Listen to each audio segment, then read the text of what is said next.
everyone, welcome you all here in my channel. I am Ankita Singh and today I am going to introduce you all with the second chapter of Geography class 7th. The second chapter of Geography is Inside Our Earth. Student, in this chapter we are going to complete or cover some of the topic, that is it is all about the earth and its structure. We also covered the crust, CL, CM और mantle core, ये सब क्या होते हैं इसके बारे में हम पढ़ेंगे. Material of the earth crust, types of rock and rock cycle. तो इस पूरे चैप्टर में हम ये सारे टॉपिक्स पढ़ने वाले हैं. सबसे पहले स्टूडेंट्स हम लोग बात कर लेते हैं कि अर्थ के बारे में. तो हमने बहुत सारी डिटेल स्टडी की है. ज्योग्राफी का चैप्टर है इनसाइड अवर अर्थ, मतलब अर्थ के अंदर की जो चीज़ें उसके बारे में ये पूरी स्टडी करता है ये चैप्टर. तो इसमें हम लोग बात करेंगे कि अर्थ किन किन चीज़ों से बना हुआ है, जो अर्थ का स्ट्रक्चर है वो किन किन चीज़ों से बना है उसकी बात हम करेंगे. जो अर्थ का जो स्ट्रक्चर है, जैसे कि आप स्क्रीन पे देख सकते हैं, you can see on the screen, the earth का स्ट्रक्चर जो है वो बेसिकली उसकी 3 लेयर हैं, क्रस्ट, मेंटल और कोर. ठीक है, जो क्रस्ट, मेंटल एंड कोर, ये 3 लेयर्स हैं. कोर जो होती है वो सबसे अंदर की लेयर है, मतलब इनर लेयर जो है वो कोर है. सेकेंड जो है कोर के नेक्स्ट जो लेयर है वो मेंटल है, और उसके बाद जो है जो ऊपर की जो लेयर है, अपर मोस्ट लेयर है, उसको क्रस्ट कहते हैं. तो इन तीनों लेयर से मिल के बना है हमारा अर्थ का स्ट्रक्चर.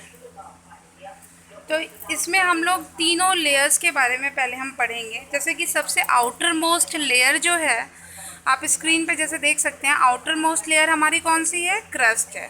क्रस्ट हमारी आउटर मोस्ट लेयर है. फिर हमारी मेंटल है, उसके बाद कोर है. कोर भी आउटर कोर और इनर कोर, 2 पार्ट्स में ये भी बटी हुई है. सबसे पहले हम जो हमारी आउटर मोस्ट लेयर है अर्थ की, उसकी हम बात करेंगे. ये टॉप मोस्ट लेयर है अर्थ की और ये सॉलिड है. ठीक है, जो टॉप मोस्ट लेयर होती है अर्थ की, आउटर लेयर जो है वो सॉलिड फॉर्म में जो ठोस होती है वो हमारी क्रस्ट कहलाती है. ये बहुत थिन लेयर होती है. ओके, इसकी जो एवरेज थिकनेस है वो 8 किलोमीटर से 50 किलोमीटर तक है, और ये जो है थोड़ी सी थिकर होती है. ये बहुत ज़्यादा थिकर लेयर होती है as compared to under the continent and the ocean. और अर्थ ये जो लेयर है ये 2 लेयर्स और सब लेयर्स में डिवाइडेड है, जैसे कि सीएल एंड सीमा. तो सीएल जो होती है ये कंपोनेंट्स है सिलिका का और एल्युमिनियम का. इसकी एवरेज डेंसिटी जो है 2.7 है. ठीक है, जो क्रस्ट है वो 2 और सब लेयर्स में डिवाइडेड है, एक सीएल और सीमा. तो सीएल जो है वो किसका कंसंट्रेटेड फॉर्म है? सिलिका का और एल्युमिनियम का. और सीमा जो है जिसमें SI जो है वो सिलिका का है और मैग्नीशियम का है. ठीक है, तो Ma मतलब मैग्नीशियम एंड SI मतलब सिलिका. तो इन दोनों का कंसंट्रेटेड फॉर्म है. तो इन सब से मिलके बनता है हमारा क्रस्ट.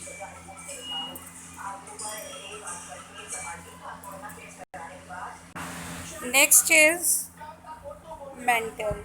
जो नेक्स्ट लेयर है वो है हमारी मेंटल. अर्थ की जो नेक्स्ट लेयर है उसको मेंटल कहते हैं. ये जो लेयर है वो क्रस्ट के बिलो पाई जाती है. जैसे कि मैंने आपको बताया कि क्रस्ट के नेक्स्ट जो लेयर है इसे मेसोस्फीयर भी कहते हैं.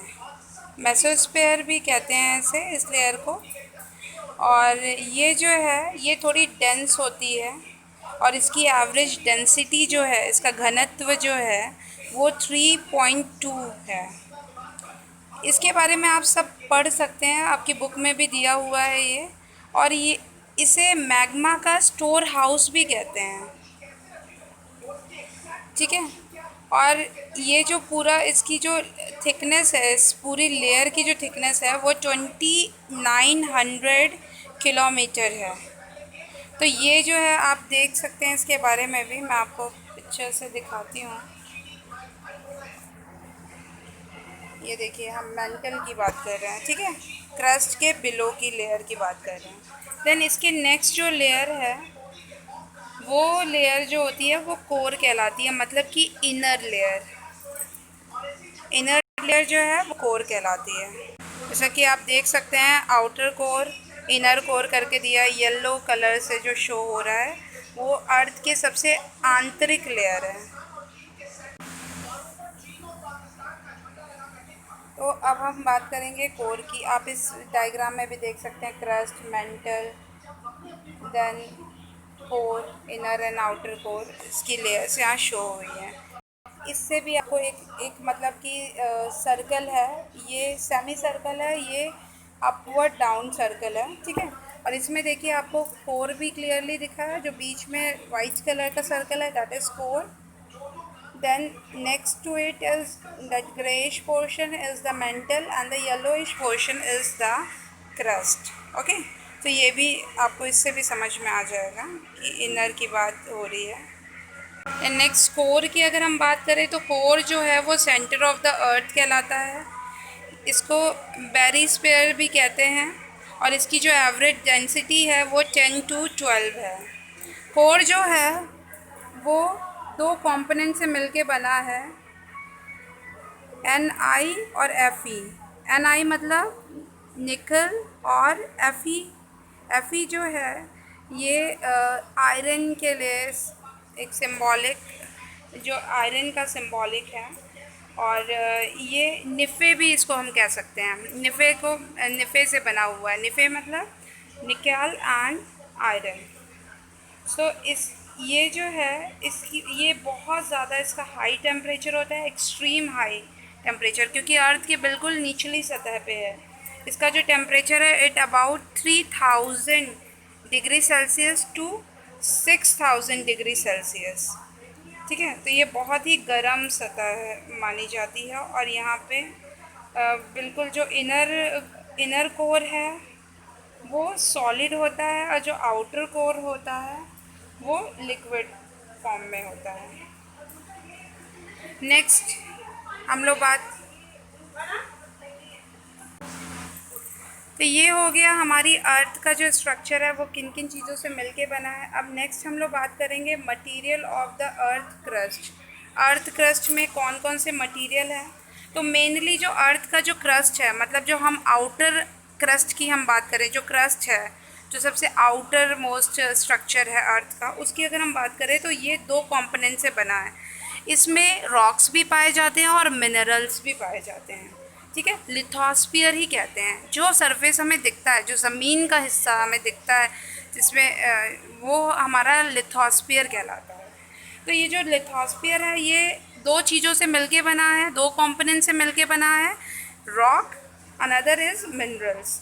जो सॉलिड पोर्शन होता है वो हमारी जो अर्थ की जो क्रस्ट है उसका जो सॉलिड पोर्शन होता है उसमें सैंड, क्ले, सॉइल, ये एक्सेट्रा, ये सारे चीज़ें जो पाई जाती हैं वो रॉक कहलाता है, ठीक है। और ये जो और इसके अलावा जो कंपाउंडेड सिस्टम्स होता है, कंपाउंड सिस्टम होता है, सब्सटेंस होता है, मतलब कि एक से ज़्यादा सब्सटेंस जिसमें मिले होते हैं, वो हमारे मिनरल्स कहलाते हैं। तो हम लोग अब पढ़ेंगे रॉक्स और मिनरल्स के बारे में, लेकिन ये रॉक्स और मिनरल्स के बारे में हम लोग अब नेक्स्ट लेक्चर में पढ़ेंगे। अभी के लिए आप ये जितना भी मैंने आपको पढ़ाया है, मतलब मैंने आपको बताया कि अर्थ की क्रस्ट है, क्योंकि अर्थ जो है हमारी वो अबाउट 460 ईयर्स ओल्ड है, ठीक है। वो 460 ईयर से भी ज़्यादा पुरानी मानी जाती है। इसकी जो सरफेस है बहुत ज़्यादा पुरानी मानी जाती है। और इसमें ये बताया है, इसमें बहुत सारे कंसनट्रेटेड फॉर्म में ये पाई जाती है। ये अर्थ जो है उसकी क्रस्ट अलग अलग फिनोमिना से ये बिल्ड होती है। तो यहाँ पे हमने पढ़ा कि स्ट्रक्चर इसका किस तरह से बना हुआ है। इसकी इनर हमने पढ़ी, देन नेक्स्ट लेयर हमने पढ़ी, देन आउटर भी हमने पढ़ी। तो ये तीनों जो लेयर्स हैं ये किस तरह की हैं, इसकी क्या डेंसिटी है, इसके बारे में हमने पढ़ा। तो आप पहले इसको रिवाइज करिए, डायग्राम्स को अच्छे से समझने की कोशिश करिए इस लेक्चर के माध्यम से। और मैं नेक्स्ट आपको डिस्कस करेंगे हम लोग कि रॉक्स क्या होते हैं, रॉक्स के बारे में। और उसके बाद हम लोग पढ़ेंगे रॉक साइकिल क्या है और उसके यूजेस क्या हैं, वो नेक्स्ट लेक्चर में हम लोग बात करेंगे इसके। तब तक के लिए आप मेरे साथ जुड़े रहिए। मेरे चैनल को जिसने सब्सक्राइब नहीं किया वो सब्सक्राइब ज़रूर कर लीजिए इसे। और कमेंट के माध्यम से मुझे बताइए कि आपको ये समझ में आया कि नहीं। अपनी बुक के साथ इसको पढ़ेंगे तो आपको सारी चीज़ें क्लियर हो जाएंगी और आप इसके आंसर्स खुद से लिख भी सकते हैं। एक्सरसाइज भी आपको समझ में आएगी फिर। So dear student, revise the given lecture with the help of your book, and I hope my lecture will make this chapter easy for you and you can able to understand the chapter very well. So I will meet you in the next lecture and will provide you soon. Till then, bye bye, take care student. Thank you for watching.